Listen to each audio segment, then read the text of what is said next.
আটা ময়দা বা সুজি নয়, এবারে চাল ও বেশ কিছু সবজি দিয়ে দারুণ সুস্বাদু স্বাস্থ্যকর একটি রেসিপি তৈরি করে দেখাবো। এটি আপনারা সকালবেলার জলখাবার অথবা বাচ্চাদের স্কুল টিফিনেও কিন্তু অনায়াসে দিতে পারেন, প্রত্যেকে ভীষণ পছন্দ করবে।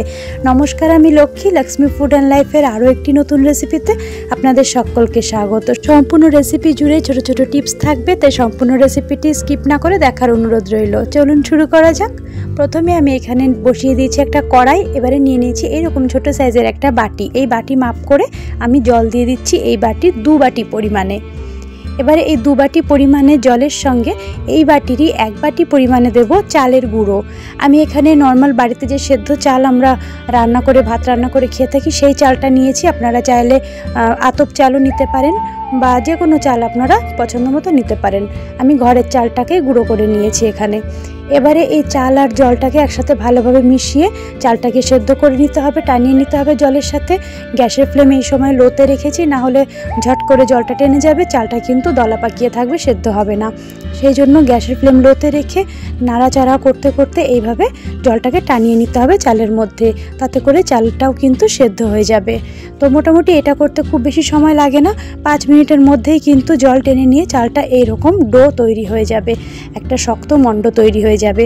তারপর যখন জলটা একেবারেই শুকিয়ে যাবে, শক্ত মণ্ড তৈরি হয়ে যাবে, সেই সময় আমরা এটিকে কড়াই থেকে নামিয়ে নেব। আচ্ছা, যারা রেসিপিটি দেখছেন আপনাদের কাছে আমার একটা ছোট্ট রিকোয়েস্ট, যদি রেসিপিটি ভালো লাগে প্লিজ একটু লাইক করে দেবেন। আপনাদের একটা লাইকে কিন্তু আমার আরও অন্যান্য রেসিপি নিয়ে আসার উৎসাহটা অনেকটা বেড়ে যায়। আর যদি চ্যানেলে নতুন হয়ে থাকেন তাহলে অনুরোধ রইল চ্যানেলটিকে সাবস্ক্রাইব করে রাখার। এবারে আমার দেখুন মণ্ডটা কিন্তু তৈরি হয়ে গেছে, একদম জল শুকিয়ে গেছে। আমি একটা থালায় নামিয়ে নিয়েছি। এবারে এটা একটু ঠান্ডা হলে, যখন হাত ছোঁয়া গরম থাকবে, সেই সময় এভাবে ভালো করে চেপে চেপে মেখে নিতে হবে। কারণ এটা দেখুন এখন কিন্তু মণ্ড আকারে রয়েছে, মসৃণ না খুব একটা। এইভাবে মোটামুটি বেশ কিছুক্ষণ যদি আটা মাখার মতো করে মেখে নেওয়া হয় শুকনো হাতে, তাহলে কিন্তু মসৃণ একটা ডো তৈরি হয়ে যাবে। তো কিছুক্ষণ মেখে নেওয়ার পর এর মধ্যে আমি স্বাদ মতো লবণ দিয়ে দিচ্ছি। আপনারা চাইলে কিন্তু জলটার মধ্যে যখন চালের গুঁড়োটা ফোটানো হয়েছে সেই সময়ও কিন্তু জলে দিয়ে দিতে পারেন। তো আমি সেই সময় ভুলে গেছি, আমি পরে এখন দিলাম লবণটা, দিয়ে ভালোভাবে আবারও মেখে এরকম একটা দলা তৈরি করে নিলাম। দেখুন এবারে দলাটা কতটা মসৃণ হয়েছে, তাই হাত দিয়ে একটু মেখে নেওয়াটা জরুরি। এবারে দেখুন সাইডে রেখে আমি কিছু সবজি কেটে নিয়েছি। সবজির মধ্যে আমি এখানে নিয়েছি বাঁধাকপি কুচি, আর নিয়েছি একটা কাঁচা আলু গ্রেট করে, আর দিয়েছি একটা বড় সাইজের টমেটো ছোট ছোট টুকরো করে, আর একটা ক্যাপসিকামের অর্ধেকটা ছোট টুকরো করে দিয়েছি, একটা বড় গাজর দিয়েছি গ্রেট করে, আর 1 ইঞ্চি মতো আদা গ্রেট করে দিয়েছি, 5-6টা কাঁচা লঙ্কা ছোট টুকরো করে দিয়েছি। ঝালটা অবশ্যই আপনারা আপনাদের পরিমাণ মতো দেবেন, আর বাচ্চাদের জন্য হলে ঝালটা কিন্তু স্কিপ করতে পারেন। আর সমস্ত সবজি এখানে কিন্তু চেষ্টা করতে হবে খুবই পাতলা করে ছোট করে টুকরো করার, যাতে করে তাড়াতাড়ি সেদ্ধ হয়ে যায়। আর হ্যাঁ, এখানে আমি যা যা সবজি নিয়েছি শুধু সেগুলোই নিতে হবে তা কিন্তু নয়, আপনারা চাইলে আপনাদের যে কোনো পছন্দের সবজি এখানে কম বেশি করে নিতে পারেন। এবারে দেখুন তো কড়াই বসিয়ে তার মধ্যে তেল দিয়ে দিলাম, সর্ষের তেল 2 টেবিল চামচ পরিমাণে। এবারে তেল গরম হতে এর মধ্যে 1/2 টিস্পুন গোটা জিরে ফোড়নে দিলাম। জিরেটা বেশি কালো করা যাবে না, হালকা যেই স্প্রাউট হয়ে যাবে, সামান্য কালার ধরবে, তখনই এর মধ্যে কেটে রাখা সমস্ত সবজিগুলো একসঙ্গে দিয়ে দিতে হবে। এবারে নাড়াচাড়া করতে হবে। এই সময় গ্যাসের ফ্লেম আমার মিডিয়াম টু হাইতে আছে, অনবরত নেড়ে চেড়ে এগুলিকে ভেজে নিতে হবে। মোটামুটি ভাজতে ভাজতেই কিন্তু এগুলিকে গলিয়ে ফেলতে হবে, মানে ভাজতে ভাজতে এগুলি সব সেদ্ধ হয়ে যাবে। এর মধ্যে যেহেতু আমরা জল ব্যবহার করব না, মোটামুটি 5 থেকে 6 মিনিট ভাজার পর এরকম দেখুন সেদ্ধ হয়ে গেছে। এবারে দিলাম আমি পরিমাণ মতো লবণ, আর দিচ্ছি 1/2 টিস্পুন মতো গোলমরিচের গুঁড়ো।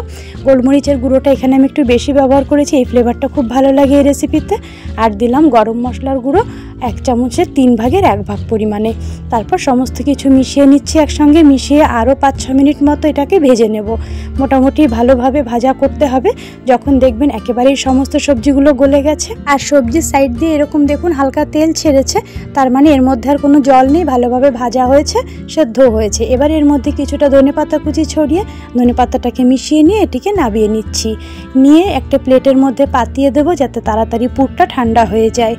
এবারে এটা সাইডে রেখে দেখুন যে আমরা মণ্ডটা মেখে রেখেছিলাম চালের, সেটা আরেকটু মেখে নেব ভালো করে হাত দিয়ে।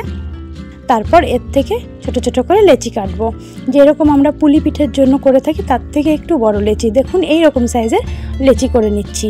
এখান থেকে এটুকু ভালোভাবে হাতের মধ্যে চেপে চেপে নিয়ে একটা গোল আকার তৈরি করে নিতে হবে, তারপর বাটির শেপ দিয়ে নিতে হবে।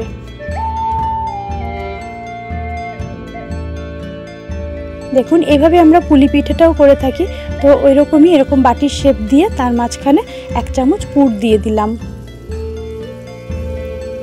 এবারে এটাকে কিন্তু আমি ফোল্ড করব না, এটাকে সাইডে রেখে দেব। সাইডে রেখে একই রকমভাবে আবারও আরেকটা বাটি তৈরি করে নেব। অল্প একটু মিশ্রণটা নিয়েছি, নিয়ে চেপে চেপে ভালো করে গোলাকার শেপ দিয়ে তারপর আরেকটা বাটি তৈরি করে নিচ্ছি।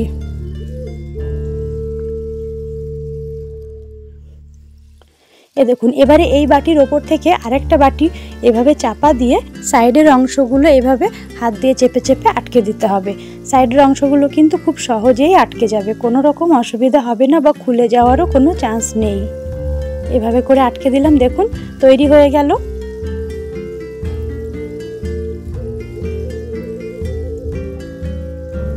একটু প্লেন করে নিলাম। দেখুন একটা রেডি হয়ে গেল। একইভাবে আমি সমস্তগুলো তৈরি করে নিয়েছি।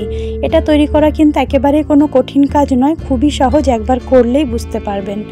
এবারে একটা ছিদ্রযুক্ত থালা নিয়ে নিয়েছি এরকম।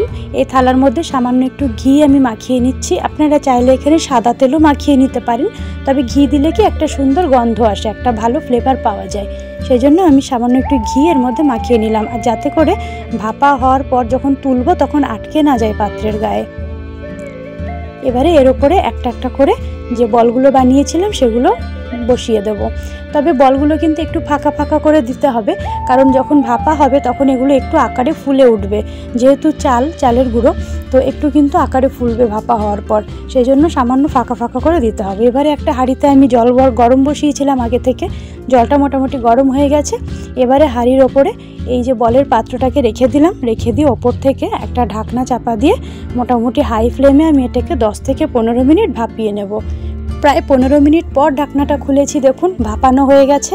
দেখুন আকারে কতটা বেড়ে গেছে আগের তুলনায়, যখন বসিয়েছিলাম কতটা ফাঁকা ফাঁকা ছিল, এখন দেখে আশা করি বুঝতে পারছেন। এবার নামিয়ে নিলাম। আপনারা চাইলে কিন্তু এরকমভাবেই খেতে পারেন স্টিম করে, তবে আমি আরেকটু স্বাদ বাড়িয়ে নেওয়ার জন্য এটিকে তড়কা দিয়ে নেব। তার জন্য একটা ফ্রাই প্যান বসিয়ে দিয়েছি। ফ্রাই প্যানের মধ্যে আবারও দিয়ে দিচ্ছি 1 টেবিল চামচ পরিমাণে সর্ষের তেল। এই তেলটাকে ভালোভাবে গরম হতে দিতে হবে। তেল গরম হয়ে গেলে এর মধ্যে দেব 1/2 চামচ পরিমাণে সাদা তিল, আর দিয়ে দিচ্ছি সামান্য একটু কালো জিরে। এবারে এই দুটো একটু ভালো করে ভাজা হলে তার মধ্যে দেব ফ্রেশ কারি পাতা ছোট ছোট টুকরো করে। এই যে তিলটা দেওয়া হলো, সাদা তিল, এটা যে ভাজা হয়েছে না, এটা ভীষণই একটা ক্রিস্পি ভাব আসে, সেই জন্য তিলটা দেওয়া।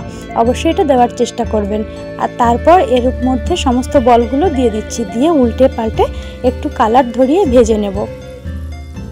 আর হ্যাঁ, আপনাদের কাছে যদি এই সাদা তিলটা না থাকে হাতের কাছে, সেক্ষেত্রে আপনারা কিন্তু পোস্তদানাও দিতে পারেন, আর না থাকলে শুধু কালো জিরে দিয়েও করতে পারেন। এবারে দেখুন দুটো সাইডই হালকা কালার ধরিয়ে ভেজে নিয়েছি।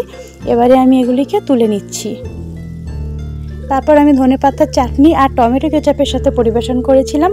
তো আপনারা যে কোনো চাটনির সাথে পরিবেশন করতে পারেন, শুধু মুখেও এটি খুব ভালো লাগে।